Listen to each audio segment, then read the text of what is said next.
always see interaction. It's always. And you may, when you look at the interaction, you might even, you will see the structure and you will see the power. Here's it. That typically, if you look at a small group, you will see the structure and you will see the power. Okay? Now that seems like it's something that doesn't happen. But I will tell you that there's a difference between, I was talking to a social worker one time and she said, oh, I might have been reading a book or something. And what happened is that this social worker was describing this lady. And in her record she said, oh, this little wormy lady that comes to listen to me and blah, blah, blah, blah, blah. And she's blah, blah. And then she said, you know, I went to the beach the other day and I saw this wormy client. Okay, my little timid clients at the beach. And she was just vivacious and running around and doing so-and-so and so-and-so and all these kinds of things. And she says, this can't be the same lady that comes in to see me. Well, the difference is that in one, the structure and that symbolic interaction says that your role is to act this way in front of that person. This person has the power. And you let that person know that you bow to that power. You accept the fact that this person has the power over you. But when you're with your friends, it's a different story. You're more on an equal plane. And so what I'm saying is that you can look at situations, even with two people, and you can tell the difference. Okay? Now I'm going to take you on another trip. Du Bois said, these people that we didn't have a chance to look at, he said that if you look at any conversation between a white person and a black person, you ready for this? He said you will see that the black person gives obedience to the white person. Now I know that's insulting. No, we don't do that. Okay, here. Okay, get over it. Okay? Alright? Because this is what he said. He said, look at any conversation. And when you look at those conversations from the symbolic interaction standpoint, the first thing you will see is that the white person assumes superiority. Uh-oh. Okay? Now, this is changing somewhat, but bear with me. Okay? And when you look at our literature and our history, you will discover that even if the white person was 8 years old and the black person was 25 years old, they were taught to be superior. The same way, the reason why countries can't stand Americans is because we walk over acting like we're superior. It's embedded in you. We act like we're superior when we go to those countries. And we act from a self-assurance that we have, knowing that they better not do anything to us because we got a government standing behind us with all kinds of missiles and guns. Okay? And countries hate us for that. You'll see people coming from other cultures saying, why is it that Americans always act like so-and-so and so-and-so? It's embedded. And if you look at most conversations, there's a difference between when you see a man and a woman talking together, you assume that the man is superior. Now, I don't get into this. I don't believe that. If you want to jump up on me on that, I'm not going to get into that today. Now, I'm not trying to be insulting. Hear me. I'm not trying to be insulting. Those are the things we're trying to overcome. Yes, ma'am.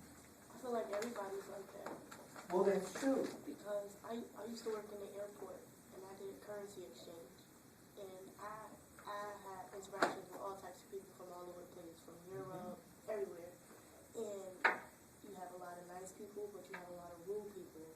And sometimes I feel like the rudeness is a part of your culture, but it's also them coming with that persona that Americans are rude, so they automatically come to you and become rude and act as a superior. Well, and so I hear what you're saying, I'm just gonna give you one other factor to that. Part of it is that people with money treat people without money like they're nothing. Exactly. That's part of culture. There's certain things that are universal. The people with the money think that they're better than the people without the money. Okay, simple. Okay? And that may be a culture that's confined to what I want to say the upper class. Okay? And notice that the upper class, when people have money, they can justify whatever they do. One book I was reading, I think I may have, it's almost 10 of them. One book I was reading, I may have told you where these people came, and notice that we don't condone childhood prostitution in this country. It's hard enough to be an adult and prostitute yourself, okay? But we really don't condone when people go about selling their daughters, and people even buying daughters to I would say school, or buying boys to school, whatever. We don't condone that, okay? But some cultures do, okay?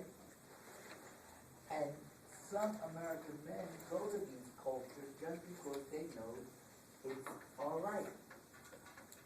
And one of the textbooks was describing these two men that were just talking, okay, about what they did. And this guy was sitting there and said, oh yes, he said, I go over to this country, blah, blah, blah, X country about 2-3 times a year, because I've got 2 families here that I'm supporting.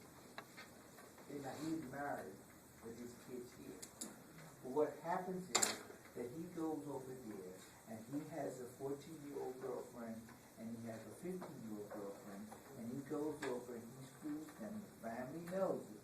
He gives them some money, and that supports them for the year until he gets there the next time. Because some cultures, if you have $500, it will get you through the year.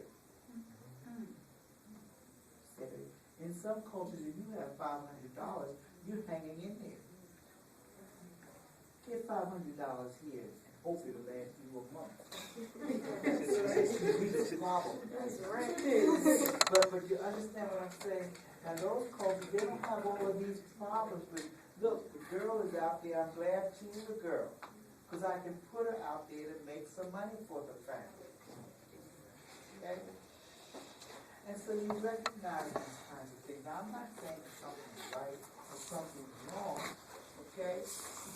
But it's a big difference between saying, okay, you give up your legs for about 3 minutes, and you feed the family for 3 months, or you hold on to it. It's a big difference. Okay? When you have people who are starving. And so you have to recognize that you don't know what you will do when your kids get hungry. Okay? I know a long time ago, a couple of years ago, I saw a program, I think it was the History Channel, not the History Channel, one of those cable channels, and they were talking about how in India, that they do that with their daughters. They're young, they're like 8 to 10 years old, and they all live in this big old rooming house kind of situation, and they sell their daughters and their nieces to men that come from America Yes, to pay the money. Like, that's right. And They see, still do this stuff till today? of course, they do it. We do it in our community. Stay with me, okay? I saw a play written by Sonia Sanchez one time. It was a disgusting play, okay?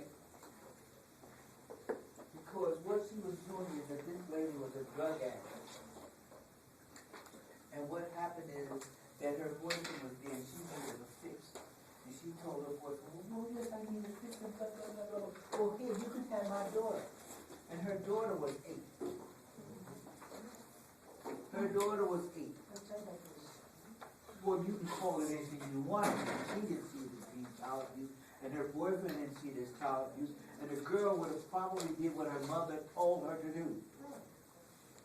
So it would never be reported. Do you think that incest gets reported by the child? Somebody happens to accidentally discover that there's something wrong. Okay? And while we're at it, you know, and I say these things, I've met men who have screwed their 2-year-old daughters. Now, just real people, this goes on in this country every day. If you work in hospitals, you will see little girls and little boys coming into the hospital with their whole internal organs all out of whack because some man decided he had to screw them.